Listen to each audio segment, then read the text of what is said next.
Hi, I'm Karl Cox, and I'm running for the position of Chairman of the Board for AmCham EU, and I would like your vote.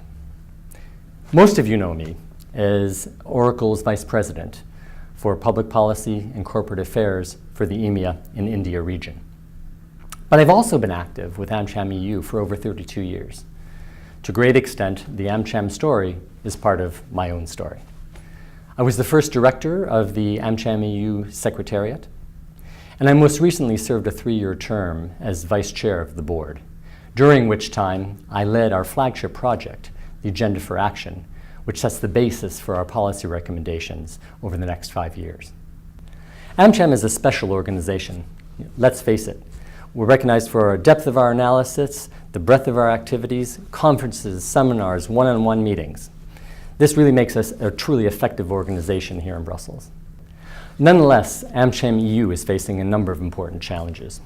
First of all, we have a new European Commission, new European Parliament. 50% of the members of the European Parliament are new to Brussels and don't even know AmCham EU. Secondly, we're in the midst of the TTIP negotiations. And as important as it is to have a successful completion of those negotiations, it mustn't take our focus off our EU agenda.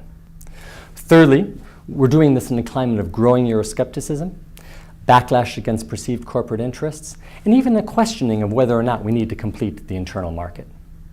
And lastly, we have an EU agenda to pursue at a time when member states are increasingly asserting their own authority. So how do we turn these challenges into opportunities? Well, basically, there are at least 3 things that we can do. First of all, we have to increase the profile of AmCham in Brussels.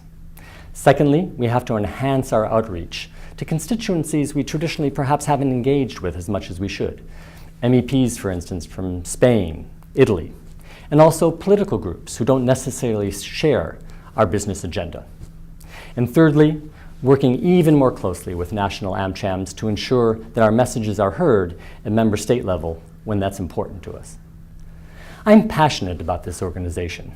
AmCham EU is a transatlantic body, and I'm transatlantic by nature. I was born in the United States and have spent my entire adult life living here in Europe. And I promise you that if I'm elected as your chairman of the board, I will not only be a leader, but I will also be a facilitator and a catalyst, bringing together the knowledge and the talent which exists among each and every member of AmCham EU. Many of you remember that David O'Sullivan, the new EU ambassador to the US, before leaving for Washington, termed AmCham EU a breath of fresh air in the Brussels bubble. And I can promise you that if I'm elected as chairman of the board for AmCham EU, that in 2 years' time, we will be more than a breath of fresh air in the Brussels bubble.